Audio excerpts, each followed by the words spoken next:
It's over! He's done it again! Unbelievable! Oh, straight into the roof of the net. Nice one. Straight down the middle. So a good performance from both teams here today. Hello and welcome to Firstpost. I'm Rupha Ramani. Let's get started.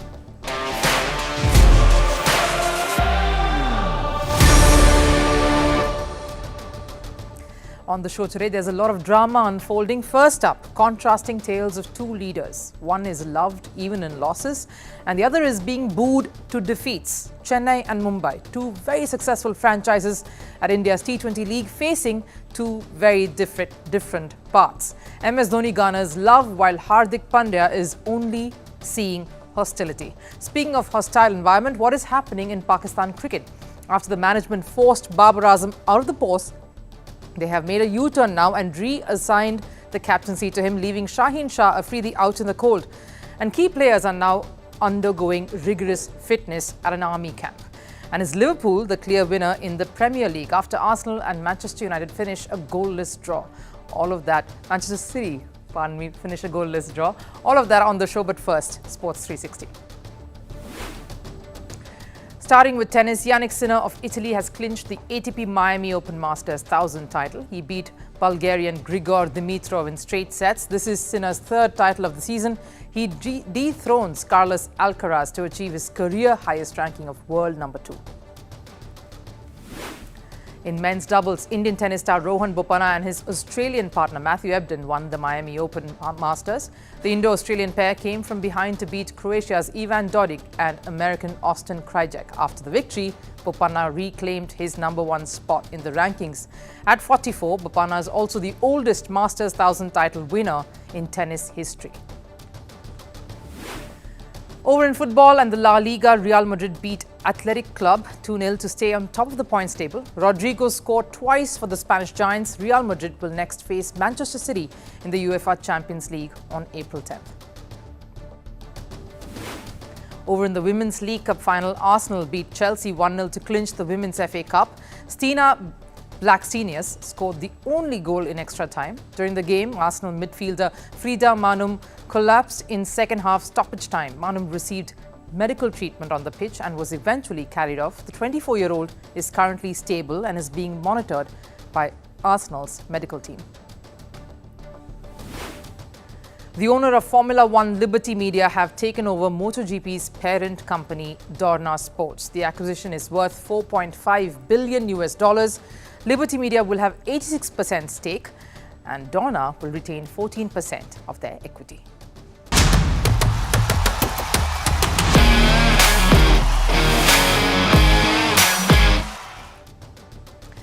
I have a bone to pick with MS Dhoni. Yes, for somehow managing to make everything about himself. Chennai loses its first game in the T20 League last night to the Delhi franchise, who won their first game this season.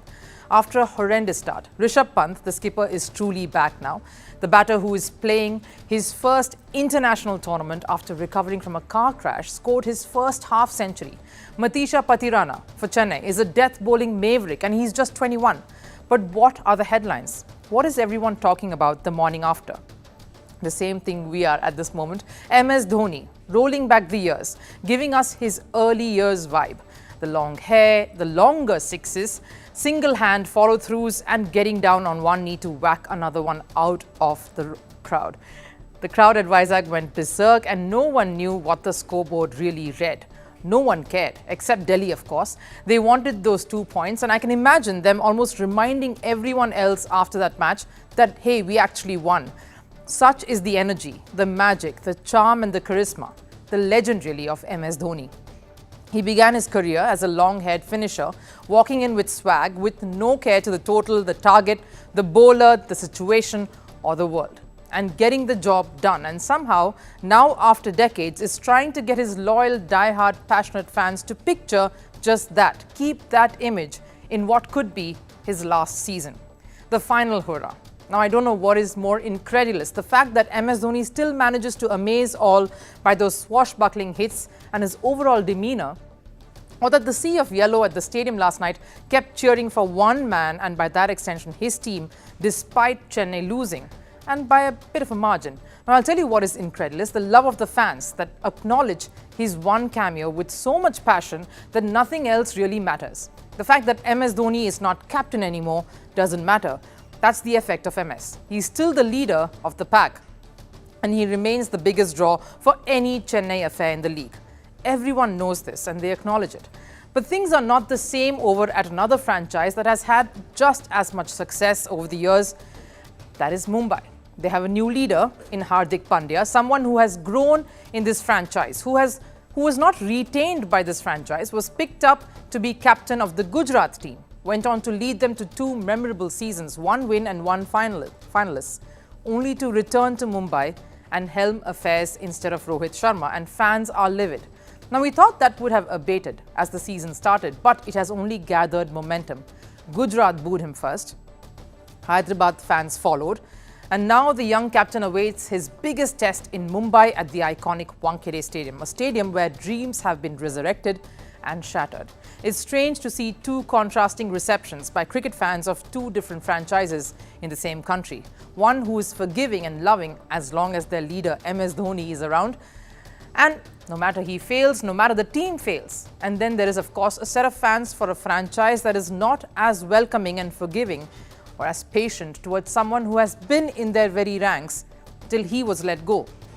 Hardik Pandya, of course, has the support of the franchise and his teammates. One of the senior-most players in the squad, Piyush Chawla, spoke of the turnaround just being around the corner. The way Hardik has taken it, he's just focusing on the game. He's not even worried about what the crowd is doing. And once we get a win under our belt, things will be totally different. Whatever people are doing in the crowd, you can't really help it because it's beyond our control. Whatever they are doing it, let them do. We just have to focus on our cricket. Not just the Mumbai franchise, one of the seniors from the opposition that Mumbai faces today, Rajasthan, was also all praise for Hardik and spoke of how he will have to shut out all the noise, even though that will be hard. There are a lot of passionate fans in this country, and speaking of Hardik specifically, he is one of my favourite Indian cricketers, and I do not think the booing will hold out for too long. I am sure he is one of those guys who can put it aside and focus on the job. Yes, it won't be easy. Feels like Hardik Pandya has reached towards the end of the rope. A few decisions concerning his own batting position, rotating certain bowlers, have not gone down too well for him and the team. But a lot of the criticism wouldn't have cropped up in the first place had the results gone Mumbai's way. So the only thing Hardik Pandya will be telling himself is to let the bat and ball do all the talking and do what he knows best. Take seniors in the side along, and yes, the fans are not on his side, but Mumbai is just one good result away from turning what is proving to be a horrific year to a bearable one. A change in momentum is all that's required, and once you know how to win, then it becomes a bit of a habit because the season is long. The match coming up against Rajasthan will be an electrifying one, and it will be interesting to see which side will the fans turn into support at Mumbai's home ground. Now, the one thing constant in Pakistan cricket is the host of uncertainties knocking down their doors. From players being uncertain about their contracts, to management being unsure about when theirs would be torn apart, to those helming affairs not really knowing when would their last day be. Pakistan cricket has been about moving from one controversy to the next. Dealing with one right after another, managing one crisis to the next one. With the T20 World Cup barely months away, Pakistan board's focus seems to be on firefighting their own decisions backfiring. Not too long ago, players were making U-turns over their retirement decisions. Mohammad Amir and Imad Wasim have come out of retirement. Now there's a U-turn on captaincy. In the latest turn of events, Babar Azam has been reappointed by the PCB as the white ball skipper. He replaced Shaheen Afridid, who had been made captain after Pakistan's horror run at the World Cup last year in India. The official decision came in this Sunday. In Shaheen Afridid's very short 4-month tenure, Pakistan only played a 5-match T20 international series against New Zealand and were hammered 4-1. This wasn't the only thing that went against Shaheen though. In the recently concluded Pakistan Super League, Shaheen-led Lahore Qalandars finished bottom of the points table. He led his team to just 1 win out of the 10 games that they played. The pacer faced a lot of criticism, particularly for lack of intent and poor decision-making, which also involved oddly promoting himself up the batting order and his poor execution when it came to his bowling. Babar Azam too faced a lot of criticism during the time he was captain, so why was he reappointed, and that too only 4 months after he was pushed out? Something Shaheen's father-in-law and former Pakistani cricketer Shaheen Afridid has also questioned. I am surprised by the decision by very experienced cricketers in the selection committee. I still believe that if change was necessary, then Rizwan was the best choice. But since now the decision has been made, I offer my full support and best wishes to Team Pakistan and Babar Azam. Now, while certain section of the fans are elated by PCB's decision, another section thought it was rather harsh. Former cricketer Kamran Akmal, who was critical of Babar Azam's captaincy during the ODI World Cup, went ahead and made a sarcastic comment about Babar's reappointment. He said everyone knew Babar will be made the captain, but here's what we didn't know. The PCB went ahead and in a statement claimed that Shaheen has backed Babar's reappointment and says that he will stand by his former captain. But according to reports now, Shaheen has denied making any such comment and is furious that he is being credited for things he never said, and that too by the board itself. There's more. Reports say Shaheen Afridid has not been given proper clarification or any clarity on why he was replaced and is said to be frustrated by the lack of communication by the board in this matter. The manner in which the captaincy announcement has been practically ripped off from one superstar of Pakistan cricketer and handed back to another shows there is trouble brewing in the Pakistan cricket corridors, not just between the two players, but also the board, who seems to be unable to handle this. For months now, there have been reports of a rift between Shaheen Afridid and Babar Azam, and the latest episode here only reiterates the same. But are we too surprised? Not so much. Pakistan is a country where even prime ministers don't finish their terms. Cricket administration is far more combustible. But Pakistan have their own unique way of dealing with things. If the team went through a worst run of form, they decide to let go of their coaches. And if the results aren't coming in, they sack their captain. Another chapter that is unfolding is tied to their preparations for the World Cup. First of all, there is no coach yet. We hear a couple of them in line. Australian Jason Gillespie and India's former coach, South Africa's Gary Kirsten, are in talks, and that there will be 2 coaches for red ball and white ball cricket. And then, of course, the latest regarding players preparing for the World Cup. Recently, a lot of talk has been about Pakistan cricketers' lack of fitness. Not too long ago, Mohammad Hafiz, their former director of cricket, too condemned the lack of attention being given to fitness. After being sacked, he said that former coach Mickey Arthur and Babar Azam never prioritized fitness of the players. So the PCB has now come up with a grand plan. The team is on a 2-week training program with the Pakistan military. Most players, including Mohammad Amir, are attending the camp in Kabul. Babar Azam and a few others who were traveling joined the camp a little late. And now I understand having a military regime or having a militant routine to follow and be disciplined about. The PCB, though, seems to have taken this phrase rather literally. But it is in keeping with the way the board has dealt with affairs surrounding the men's cricket team. Always in extremes. There is no middle ground. Player went ahead to play T20 leagues.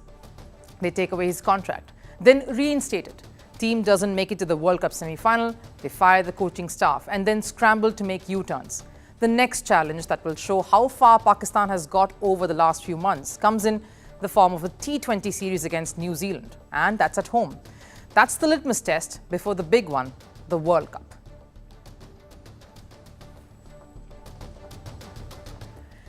When Arsenal and Manchester City clashed last night, they had the best opportunity to go on top of the Premier League points table. But a goalless draw not only ruined their chances, but also ended up giving Liverpool the edge and going on top of the pile. The Arsenal versus City clash, which was touted to be a classic, ended up being a rather boring affair at the Etihad. And going by the intensity of Premier League, you know it takes one poor game and an exceptional one to decide the outcome of the season, and that exactly happened yesterday. It was poor show from 2 of the title contenders, Manchester City and Arsenal. It was yet another comeback magic from Jurgen Klopp's Liverpool, so much so that even Pep Guardiola, the Manchester City boss, couldn't refrain from admitting that Liverpool are looking and playing like title favourites.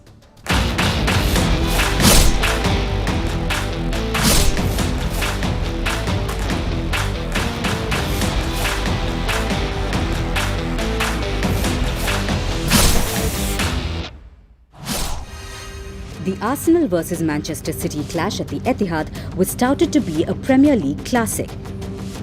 The encounter was expected to be a high-scoring thriller, but ended up being an ordinary draw. There was a lot of buzz before the game. The clash on March 31st was expected to be the potential title decider, a clash between the master and the student.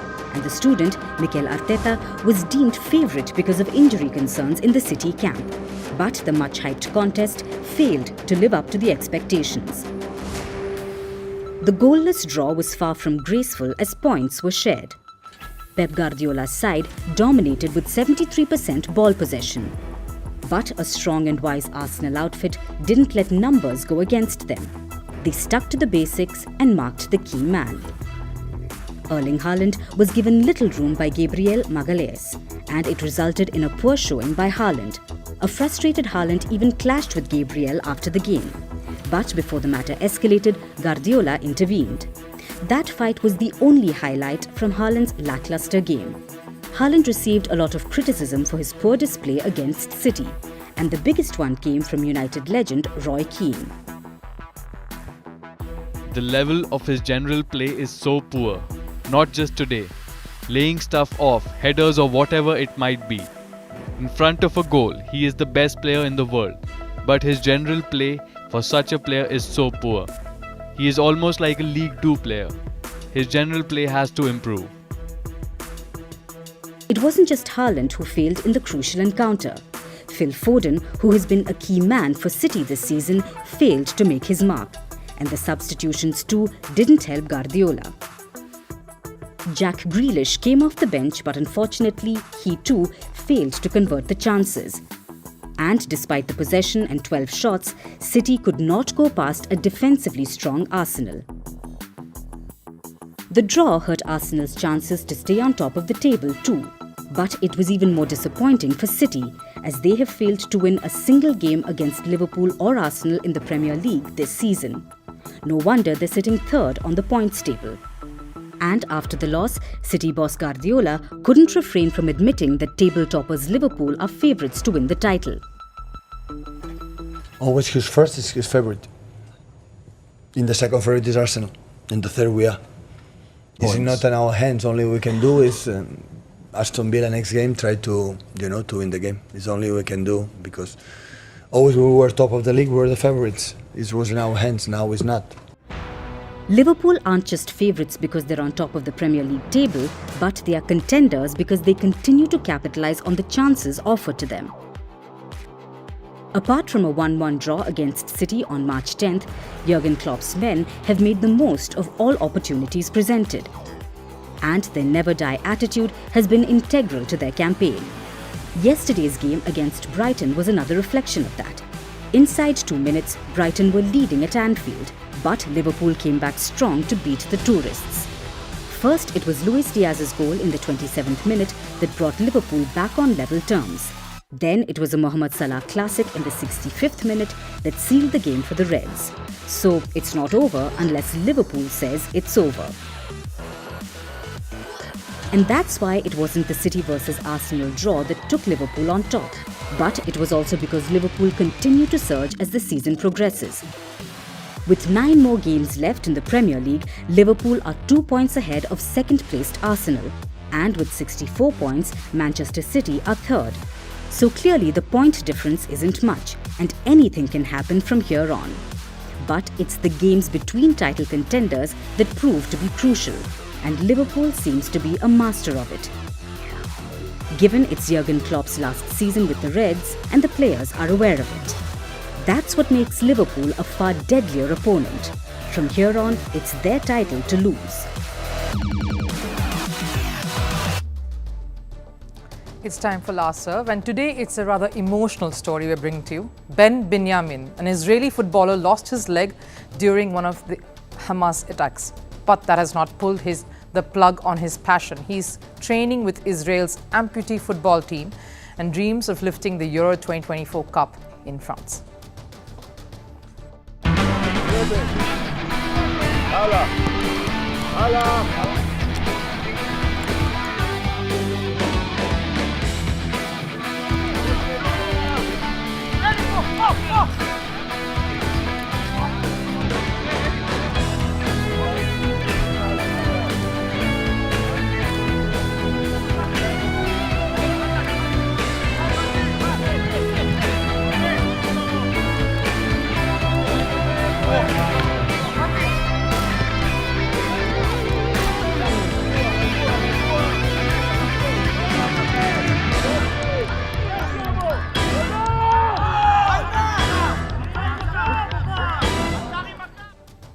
What a story of resilience to start your week with.